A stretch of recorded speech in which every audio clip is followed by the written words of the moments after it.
आप सभी को नमो बुद्धाय, जय भीम, जय भारत। आपने अक्सर लोगों के घरों, दफ्तरों, दुकानों व व्यापारिक जगहों पर एक गंजे सिर और मोटे पेट वाले व्यक्ति की छोटी बड़ी अनेकों मूर्तियां या तस्वीरें देखी होंगी। लोग इसे सुख समृद्धि का प्रतीक मानते हैं और गुड लक लाने के लिए अपने घरों, दफ्तरों, दुकानों व व्यापारिक जगहों पर रखते हैं। इस गंजे सिर और मोटे पेट वाले व्यक्ति की एक खासियत यह भी है कि इसकी जितनी भी मूर्तियां या तस्वीरें हैं, उन सब में ये हंसते हुए पाए जाते हैं। लोगों का मानना है कि इनकी तस्वीर या मूर्ति घर, दफ्तरों, दुकानों, व्यापारिक जगहों पर रखने से घर में सुख शांति या धन का प्रवेश होता है। लेकिन क्या आपको पता है कि ये कौन है? लोग इन्हें लाफिंग बुद्धा कहकर बुलाते हैं, पर क्या आप जानते हो कि ये लाफिंग बुद्धा कौन थे और कहाँ के रहने वाले थे और इनकी हंसी का क्या राज है? तो चलिए आज की वीडियो में हम आपको बताते हैं कि लाफिंग बुद्धा कौन थे, ये कहाँ के रहने वाले थे और इनकी इस हंसी का क्या राज है। वीडियो शुरू करने से पहले एक बार लीगल डिस्क्लेमर पढ़कर सुना देता हूँ।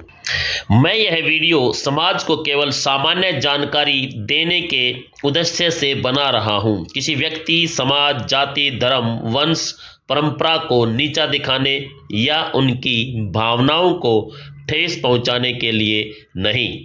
वीडियो को बिना कट किए पूरा सुनिए, तभी आपको लाफिंग बुद्धा के बारे में पूरी जानकारी मिल पाएगी।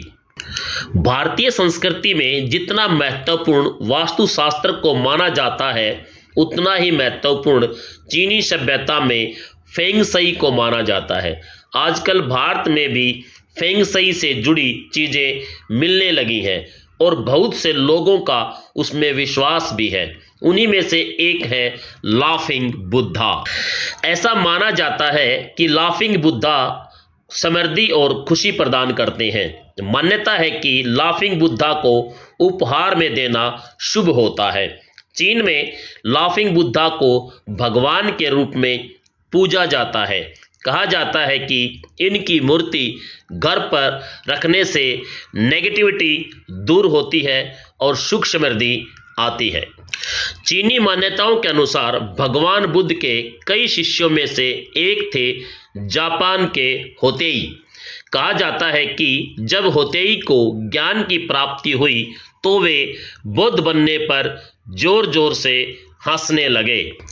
इसके बाद उन्होंने अपने जीवन का उद्देश्य बना लिया।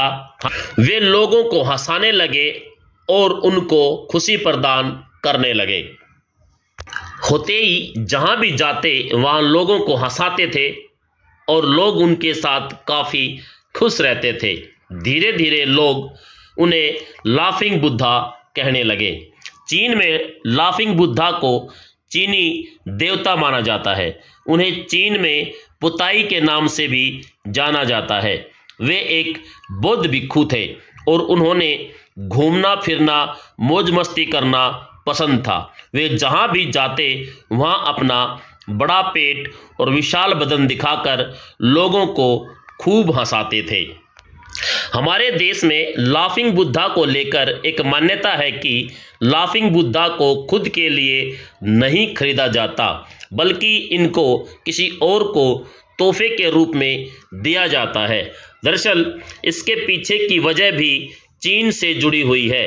चीन के लोग मानते हैं कि लाफिंग बुद्धा घर में सुख समृद्धि और धन की कमी नहीं होने देते और कोई व्यक्ति इतना स्वार्थी नहीं हो सकता कि वह अपने घर की खुशहाली और धन के लिए लाफिंग बुद्धा खरीदे और उसे अपने घर में रखे। लाफिंग बुद्धा की मूर्ति से जुड़ी बहुत सी बातें भारत में काफ़ी प्रचलित हैं। भारत में ऐसा माना जाता है कि यदि आप या आपके परिवार में अनबन रहती है, आप आर्थिक बोझ से दबे हुए हैं या आपको धन की कमी हो, तो आप लाफिंग बुद्धा को लेकर इन समस्याओं से निजात पा सकते हैं। मान्यता है कि लाफिंग बुद्धा जिस स्थान पर भी विराजित होते हैं उस स्थान पर धन स्वयं ही आकर्षित होकर चला आता है।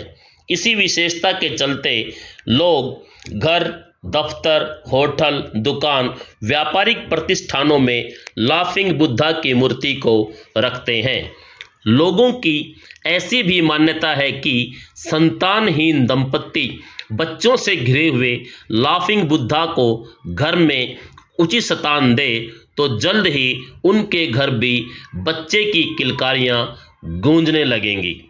यदि आपकी आमदनी अच्छी है, घर में धन का अच्छा प्रवाह रहता है, मगर आप कुछ भी बचा नहीं पाते, तो ऐसी स्थिति में धन की पोटली लिए हुए लाफिंग बुद्धा को घर में रखें।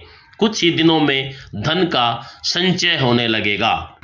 अगर आपको आपकी मेहनत का फल प्राप्त नहीं होता, बना बनाया काम बिगड़ जाता है, तो दोनों हाथों में कमंडल लिए हुए लाफिंग बुद्धा को घर में लाएं। अगर आप स्वस्थ व निरोगी काया चाहते हैं तो वुलू लिए हुए लाफिंग बुद्धा को अपने घर अवश्य लेकर आएं। तो ये थी लाफिंग बुद्धा के बारे में कुछ जानकारी और उनसे संबंधित कुछ मान्यताएं। वीडियो में दी गई जानकारी आपको कैसी लगी कमेंट में लिखकर जरूर बताना। साथ ही चैनल को सब्सक्राइब करना, लाइक करना, शेयर करना। नमो बुद्धाय, जय भारत।